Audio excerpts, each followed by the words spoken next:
alguns contextos, né?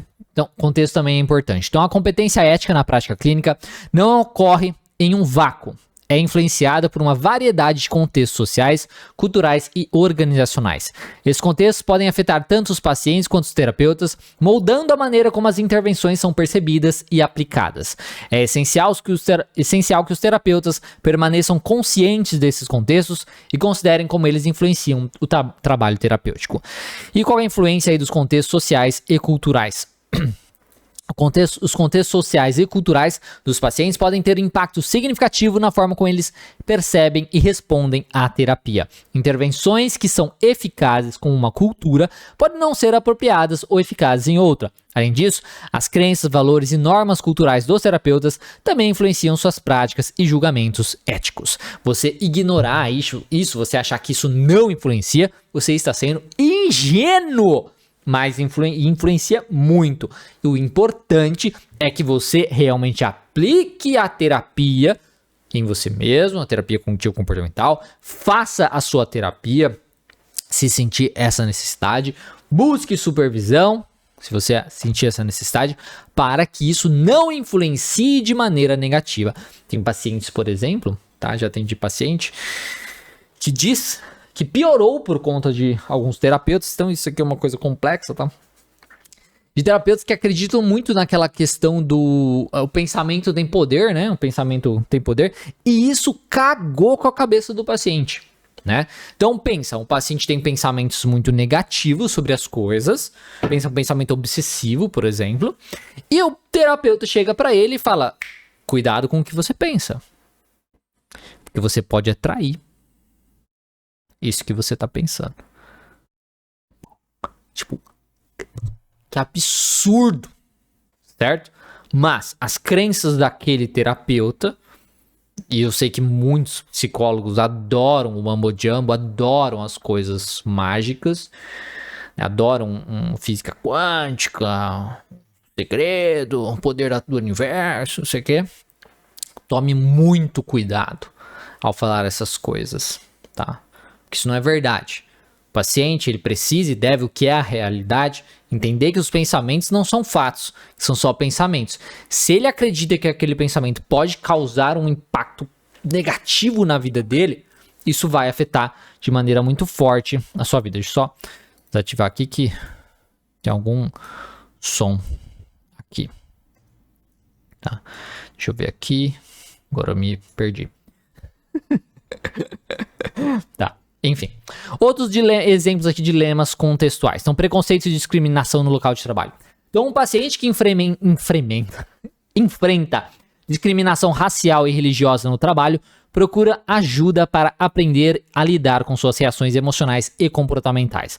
Ele se recusa a considerar qualquer ação legal ou formal e deseja apenas ajuda para se adaptar ao ambiente do trabalho hostil.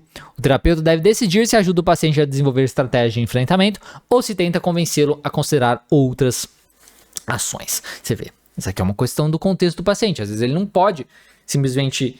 tem um bicho na minha água. Que bosta.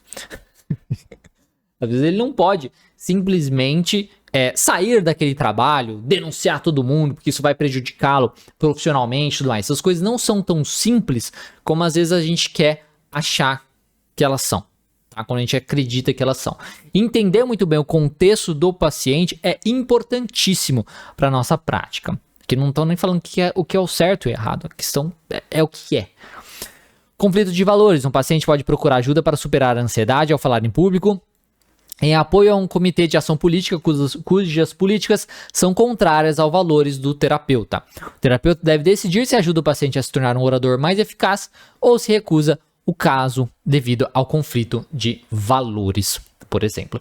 Hoje nós temos uma questão, né, de questão política, por exemplo, muito intensa, como se existe um lado certo e existe um lado errado. E aí você tem um grupo de pessoas, então este lado é o certo e quem tá do outro lado é o errado, e o outro grupo faz a mesma coisa e tudo mais. E quando a gente pensa muito nisso, nós sabemos, isso todo mundo sabe, se falar que é mentira, você tá mentindo, tá? Não acho que eu já avaliei muito bem nas evidências aqui, que O conselho, nosso querido conselho de psicologia, ele é totalmente voltado para uma direção política específica, e ele considera que aquela direção é a correta e ponto final. Tem as bandeirinhas lá de movimentos muito específicos nos encontros deles. O Vira e Mexe põe uns bonezinhos. Então, pelo menos o de São Paulo faz isso. Então, assim, a questão é, eles, infelizmente, tá? Não deveria ser, apesar deles colocarem no código de ética que o psicólogo não deve ser político, o cara 4, eles introjetam a política deles muito dentro, né, disso ali, do conselho. Então essa questão de conflito de valores, isso aí vai acontecer, que leva você até mesmo questionar quem faz a regra, né, quem olha os guardiões, né, basicamente. Então, crenças também culturais e diagnósticos. Um terapeuta que trabalha com família de imigrantes pode enfrentar dificuldades para comunicar-se eficazmente devido a diferenças culturais. As interpretações culturais dos sintomas do paciente podem diferir significativamente das concepções ocidentais de saúde mental, levando a desafios no diagnóstico e no tratamento. Então, alguns pacientes, às vezes pode ter... Pensa um paciente que fala que ouve a voz de Deus, né, por exemplo, né? Então, às vezes ele tem algum tipo de movimento, alguma questão cultural que ao nosso ver, assim, na questão ocidental e tudo mais, poderíamos considerar que é uma psicose, que é um problema específico. Mas, quando trazemos ali para a cultura daquele paciente, aquilo é considerado normal, aquilo é considerado aceitável. Nós precisamos trabalhar com essa ideia de que o quanto, né, é ético ou não é ético, o que a gente pode fazer nessas situações, por exemplo. Aqui, né, são casos assim, enfim... Sensibilidade cultural e competência. Ser sensível e competente culturalmente envolve entender não apenas a cultura do paciente, mas também a própria cultura do terapeuta e como ela influencia a prática clínica. Um exemplo clássico é o caso de uma criança Romong, aqui, com epilepsia, tratada por médicos americanos que não levaram em consideração as crenças culturais da família, resultando em um tratamento inadequado e desastroso. Implicações éticas também. Os terapeutas devem estar atentos aos efeitos contextuais e como eles podem criar dilemas éticos. Isso inclui a necessidade de equilibrar intervenções baseadas em evidências com a adaptação cultural e a consideração de como as normas e valores culturais influenciam a percepção de comportamentos e intervenções. Até mesmo, isso é interessante, né? Até mesmo que ele traz diretamente a questão aqui da intervenções baseadas em evidência. A ideia, né, de se trabalhar dentro de uma prática baseada em evidência é que você trabalhe com o que traz o melhor resultado, né, de uma forma geral e tudo mais.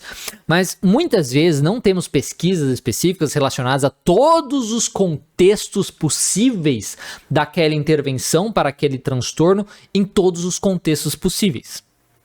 E muitas vezes, se você seguir à risca aquele protocolozinho que passaram, porque esse é o melhor baseado na evidência e o caramba 4, e você não considera o contexto daquele paciente, você pode não estar sendo muito ético com aquele paciente, certo? E até mesmo é isso que a abordagem aqui, baseada em processos, tenta trabalhar.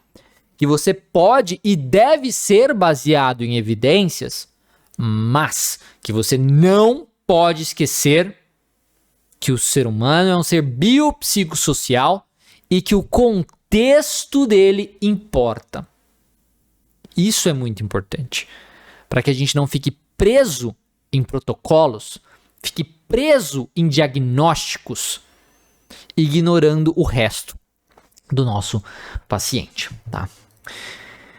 Esse vídeo foi um recorte de uma live que eu faço quinzenalmente no meu canal e também no meu perfil do Instagram Terapia Cognitiva Online. Esse conteúdo fica disponível apenas por 14 dias no canal e depois está justamente completo todas as lives lá no meu curso O Essencial da Terapia Cognitivo Comportamental, justamente com o livro utilizado e o resumo demonstrado aqui também na tela. Se você quiser saber aí, aprender de forma definitiva a terapia cognitivo-comportamental, conheça meu curso completo e definitivo de terapia cognitivo-comportamental, o essencial da TCC. O link tá na descrição. Qualquer coisa é só falar. Um grande abraço e até mais.